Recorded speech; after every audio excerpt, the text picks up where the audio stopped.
Prenons les 10 dernières années. Donc, ça ne concerne pas que le président Talon. Quand vous prenez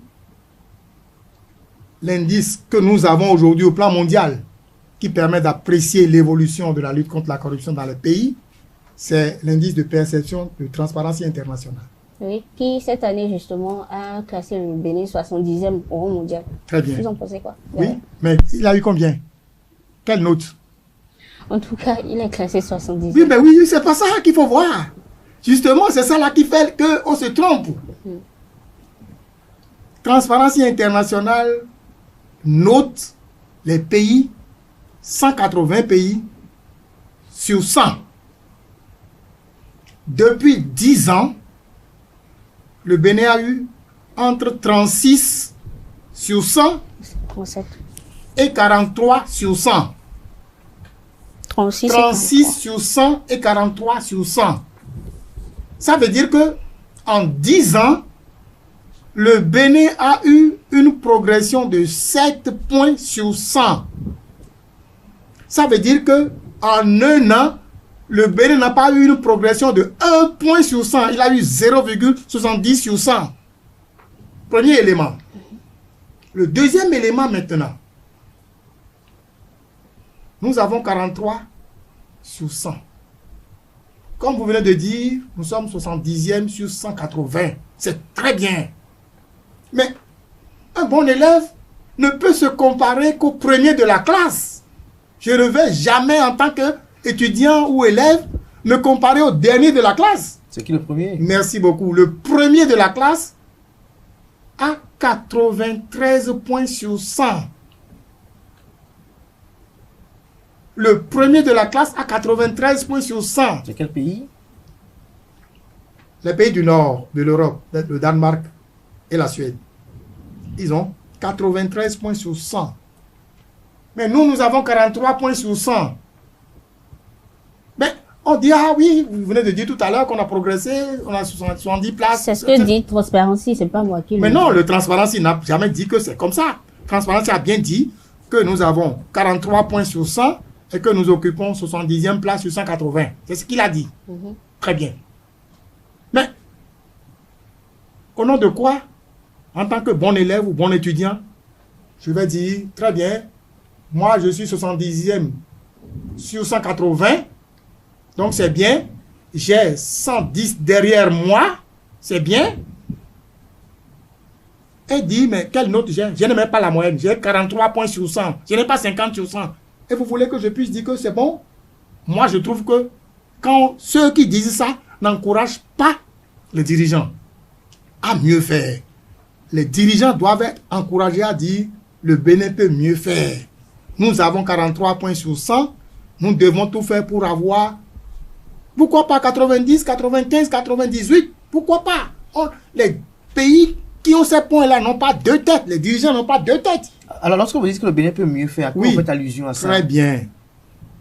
D'abord, sur le plan des institutions. Oui. Et sur le plan des tests. Le Bénin, tout comme beaucoup de pays africains, ont les tests qu'il faut, ont les institutions qu'il faut. Mais nous avons cherché à savoir pourquoi depuis longtemps le maximum d'Africains, de pays africains n'arrivent pas à avoir la moyenne. Et nous avons trouvé la solution. C'était quoi?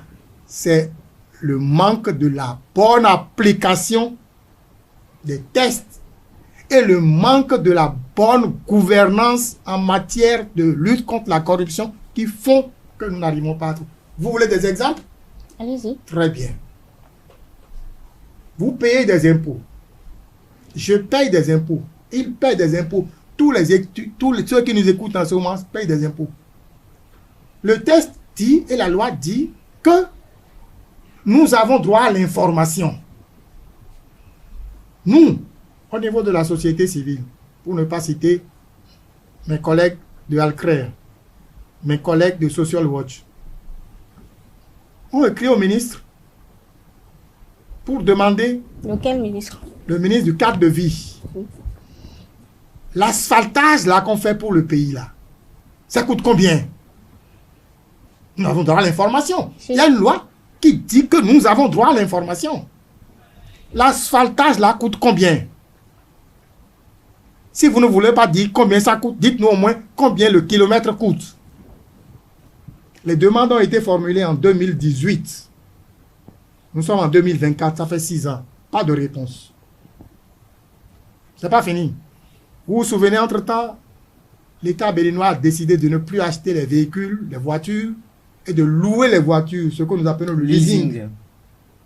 Ils ont écrit au ministre de l'économie et des finances pour dire, donnez-nous le contrat de leasing pour que nous ayons une idée de ce que vous payez comme frais de location des véhicules que l'on met à la disposition de l'État.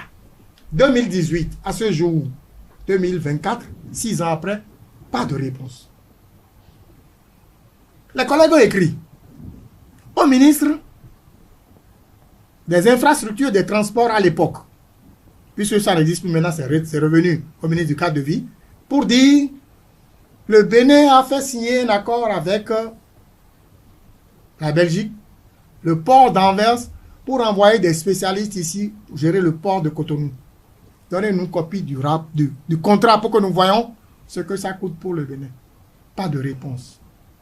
Depuis 2018 à ce jour.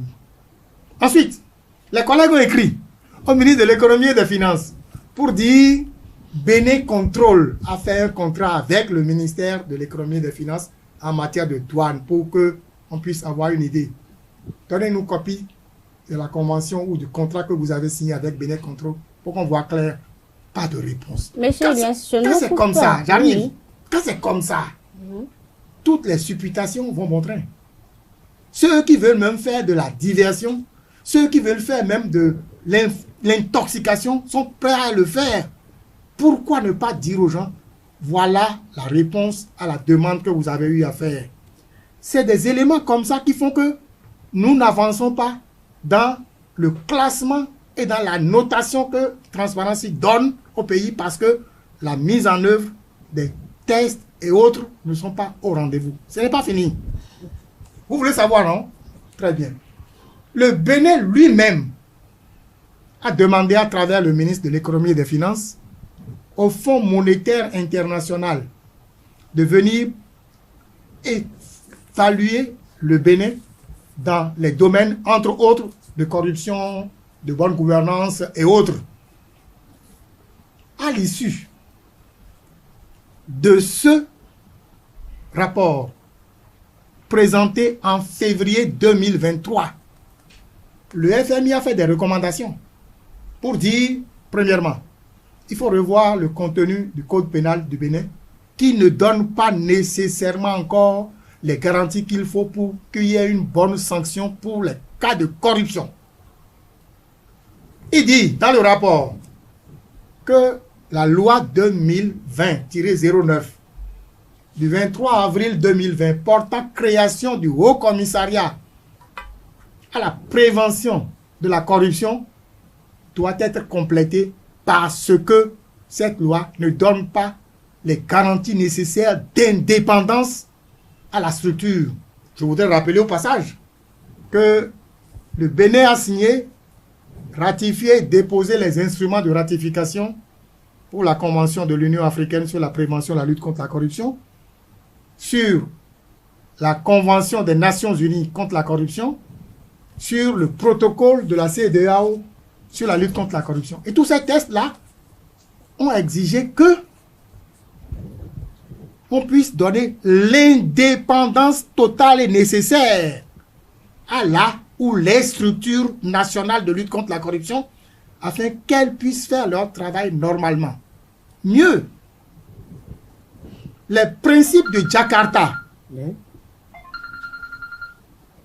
de 2012 ont prévu 16 principes qui donnent l'indépendance et la libre expression du Haut Commissariat ou de la Commission nationale de lutte contre la corruption, ce qui n'est pas respecté. Donc ils ont dit qu'il faudrait que l'on puisse insérer dans la loi qui crée le Haut Commissariat les dispositions nécessaires pour qu'il puisse travailler.